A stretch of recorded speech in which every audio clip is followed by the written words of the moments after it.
Hukum berbalas. Anda pasti menuai balasan dari apa yang Anda lakukan. Prinsip dasarnya, jagat raya merespon semua tindakan manusia. Saat manusia menebar angkara murka dan mengeksploitasi bumi tanpa mempertimbangkan kelestariannya, sudah pasti ada balasan yang muncul dalam rangka penyelarasan dan penyeimbangan. Berbagai bencana niscaya muncul dan itu pasti membawa duka bagi manusia. Dengan bencana ini, hidup kemudian diperbarui, dibawa menuju keselarasan dan keseimbangannya kembali. Dari sini kita sebagai manusia belajar untuk tidak terus-menerus terjebak dalam angkara murka dan watak eksploitatif yang merugikan diri sendiri. Sebaliknya, ketika kita memperlakukan bumi dengan penuh hormat, jagat raya pun merespon secara setimpal. Bumi akan menjadi tempat surgawi. Manusia bisa hidup dalam keadaan damai dan penuh sukacita. Betapa indahnya kehidupan manusia jika tempat tinggalnya dinaungi pepohonan yang hijau dan rindang. Alam asri damai dengan merdu kicau burung. Setiap pagi menghirup udara yang bersih yang mengalir ke dalam organ tubuh dan penuh kenikmatan, berkah dan kedamaian.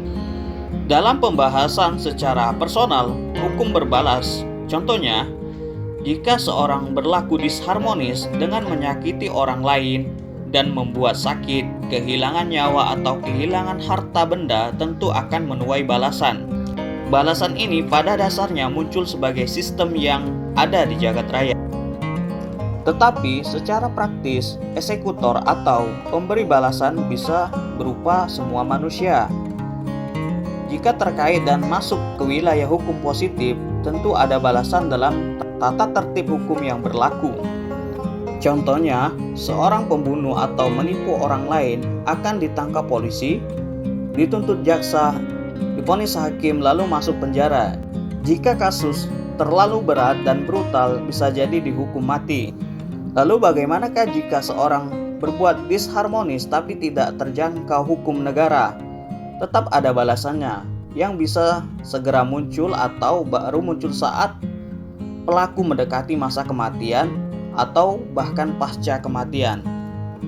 Contoh kasus lain lagi, tindakan disharmonis yang merugikan orang lain tetapi dilakukan secara metafisik sehingga tidak terlacak hukum negara dan orang banyak. Tentu ini juga ada balasannya. Katakanlah dalam budaya masyarakat Indonesia ada istilah santet. Jika seorang melakukan perbuatan santet, itu membuat orang sakit, hartanya habis atau meninggal dunia, pelaku santet itu tentu tidak lepas dari balasan yang setimpal, kecuali dia memperbaiki perbuatannya dan memohon ampun serta bertobat, tidak melakukan lagi perbuatannya. Dalam perkara hukum berbalas, kita juga perlu berhati-hati untuk tidak menilai bahwa seseorang yang mengalami musibah atau peristiwa tragis berarti tengah menerima balasan atau kejahatan. Misal, seseorang yang mengalami pelecehan seksual, kita perlu benar-benar cermat untuk tidak menyalahkan korban. Realitas dalam kehidupan jagat raya, manusia memang mempunyai free will untuk melanggar harmoni dan keseimbangan. Pada kasus pelecehan seksual tadi jelas merusak harmonis dalam kehidupan dan merugikan sesama manusia. Sang korban sejatinya tidak layak menerima tindakan itu. Dan karena pelaku kejahatan tersebutlah yang niscaya mendapatkan balasan setimpal. Lalu pertanyaannya, kenapa seorang tersebut menjadi korban kejahatan tersebut?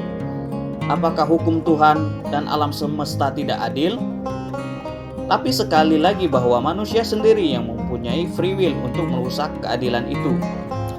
Seorang yang menjadi korban dalam kejahatan tersebut lebih karena ketidakWaspadaan. Ia mengabaikan petunjuk dari semesta dan hatinya sehingga memasuki koordinat ruang dan waktu yang menjadikannya korban. Nah, jika korban belajar dari peristiwa ini dan menata dirinya, niscaya sang korban bisa menemukan kehidupan yang lebih penuh dengan sukacita. Tetapi jika ia memilih untuk tenggelam dalam trauma, tentunya yang terjadi kebalikannya. Respon atas setiap musibah atau peristiwa sepenuhnya menjadi pilihan bebas setiap manusia. Dalam menyikapi berbagai fenomena dan kejadian, baik dan buruk, dalam kehidupan kita, jangan mudah terlena untuk yang baik, tetap pada kesadaran diri dan penuh syukur. Begitu juga pada kejadian buruk, jangan biarkan kita terhanyut, tetap sadar akan kehadiran hidup yang saat ini. Semua kembalikan ke dalam jiwa kita, yaitu rasa sejati yang ada di relung hati kita yang paling dalam. Biarkan rasa sejati kita menuntun kita pada tindakan yang membawa kita pada keselarasan, keseimbangan, dan penyempurnaan hidup dalam perjalanannya. Leluhur Jawa merumuskan prinsip emas. Jika tidak ingin dicubit, ya jangan mencubit. Setiap pribadi disarankan untuk melihat ke dalam diri dan jujur pada diri sendiri. Berdasarkan hukum berbalas ini, tiap pribadi sewajarnya tidak melakukan tindakan kepada orang lain yang dia sendiri tidak senang menerima tindakan itu.